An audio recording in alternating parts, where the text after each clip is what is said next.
ये देखिए, मैं आज आप सबको लेकर आई हूँ एक ऐसे स्थल पर जहाँ आपको आकर ये लगेगा कि आप सीधा महाभारत के युद्ध में अपने किसी पूर्व जन्म के दृश्य में आ गए हैं। ये देखिए, महाभारत की वह भूमि जहाँ पर युद्ध हुआ था। और ये महाभारत का एक वो दृश्य जहाँ श्री कृष्ण उपदेश दे रहे हैं अर्जुन को कि अर्जुन उठ खड़ा हो और युद्ध कर। तो ये देखिए, मैं आपको दिखाना चाहती हूँ, ये पैनोरमा में सर्ववर्धित वास्तविकता में आपको यह दिखाया जा रहा है एक ऐसा युद्ध जो कि हमारे सदियों सदियों तक हमारे साथ महाभारत के एक ग्रंथ के रूप में उपस्थित रहेगा। जी हाँ, ये वो महाभारत की भूमि है जहाँ पर कौरव और पांडव का युद्ध हुआ था। और ये आप देखिए कि यह इतनी खूबसूरती से महाभारत को जो इसमें दर्शित किया गया है, अद्भुत है, बिल्कुल अद्भुत है। और ये देखिए, ये सेना है कौरवों और पांडवों की, किस प्रकार से युद्ध में आगे लगातार बढ़ रही है। और ये वो सैनिक हैं जो कि युद्ध में शत विशत हो चुके हैं। युद्ध हुआ धर्म का, धर्म क्षेत्र है, कुरुक्षेत्र है, और यह युद्ध क्षेत्र है। लाखों करोड़ों की संख्या में 18 दिन तक चलने वाले इस युद्ध के अंदर लगातार हार और जीत का फैसला होता रहा। और भगवान श्री कृष्ण ने युद्ध की अर्जुन के रथ पर सवार होने के बाद इसकी कमान संभाले रखी और लगातार प्रभु अर्जुन को उपदेश देते रहे। और ये देखिए, मैं आपको दिखा रही हूँ पूरा युद्ध क्षेत्र। ये देखिए,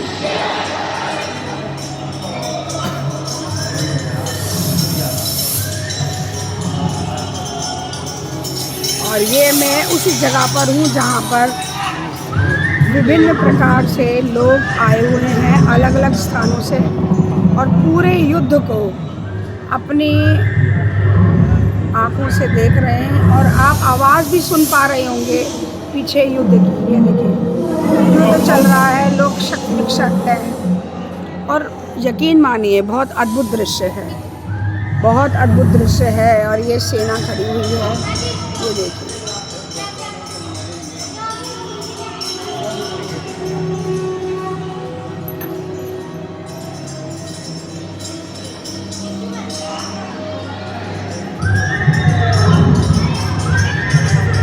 अध्याय 5 का यह 12वां दिन है।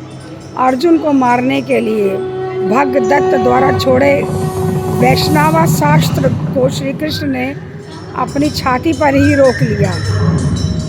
यह अस्त्र वैजयंती माला के रूप में फिर उसके बाद बदल गया। देखिए, हर चीज़ के मायने कि वैजयंती माला जो हम पहनते हैं उसका कितनी खूबसूरती से यहाँ विश्लेषण किया गया। और ये देखिए, युद्ध का एक दृश्य, लगातार युद्ध हो रहा है। और मैं आपको युद्ध के मैदान में लगातार दिखा रही हूँ कि किस प्रकार से यह युद्ध 18 दिन तक चला। और ये देखिए, ये अभिमन्यु का वह चक्र है जिसमें अभिमन्यु फंस गए थे, चक्रव्यूह में प्रवेश करने के लिए गए थे। और योद्धाओं का एक दल सप्तरथी द्वारा मारा गया था। तो देख रहे हैं आप किस प्रकार से यह युद्ध स्थली दिखाई जा रही है। लगातार हम आगे बढ़ रहे हैं और पूरा दृश्य आपको दिखा रहे हैं। आपको अनुभव हो जाएगा कि यह युद्ध स्थल हमारे जीवन में किस प्रकार से महत्व रखता है। कुरुक्षेत्र की भूमि अति पावन है। गीता का उपदेश इसी कुरुक्षेत्र की भूमि में दिया गया। हमारे कर्म धर्म का निर्माण यही हुआ, यही कुरुक्षेत्र की भूमि है। यह घटोत्कच के द्वारा मारा जा रहा है। कर्ण के वैजयंती अस्त्र द्वारा घटोत्कच को मारा जा रहा है। मरने के समय घटोत्कच अपने शरीर को फुलाकर भूमि पर गिरा देता है, जिसमें हजारों सेना कौरव की मारी जाती है। देखिए, ये कौरवों की सेना का संहार हुआ है। अत्यंत खूबसूरत दृश्य है। आप सोच सकते हैं यदि हम ऐसे देख रहे हैं तब क्या वास्तविकता में इसका दृश्य रहा होगा, जब 18 दिन तक चलने वाले इस युद्ध में हजारों करोड़ों सैनिक कौरवों और पांडवों की तरफ से मृत्यु को प्राप्त हुए होंगे। अद्भुत दृश्य है। चलते हैं आगे और आपको और भी खुशी से अब ये यहाँ पर सभी लोग इसका आनंद ले रहे हैं। और यह देखिए,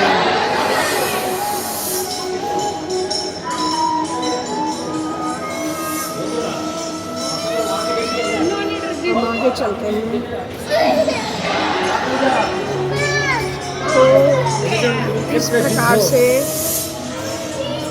आप यह देख रहे हैं, ये भीष्म पर्व अध्याय 9 तीसरा दिन। ये देखिए,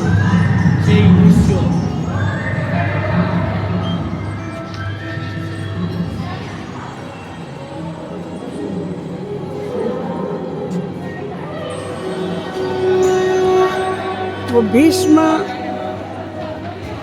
मृत्यु शैया पर, तीर शैया पर लेटे हैं और उनके सभी प्रियजन कौरवों और पांडवों के द्वारा उनसे संबोधन किया जा रहा है। देखिए, अत्यंत खूबसूरती से दिखाया गया है। और यह एक सूर्योदय का दृश्य है कि अब युद्ध सूर्योदय पर होने के बाद भी उनके प्रियजन उनसे मिलने आए हैं। अत्यंत खूबसूरत दृश्य है। देखिए, यह वह युद्ध स्थली है जहाँ पर लोग शत हुए जमीन पर कुरुक्षेत्र की गिरे हुए हैं। अरे अद्भुत दृश्य है। देखिए, ये भीष्म पितामह है। देखिए, एक तरफ कौरव हैं, एक तरफ पांडव हैं और बीच में मृत शैया, तीरों की शैया पर भीष्म पितामह लेटे हुए हैं।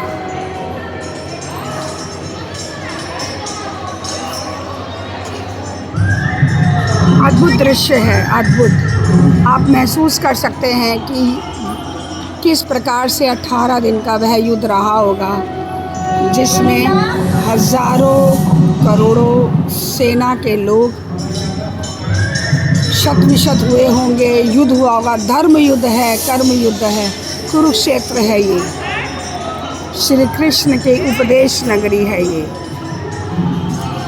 जय श्री कृष्ण।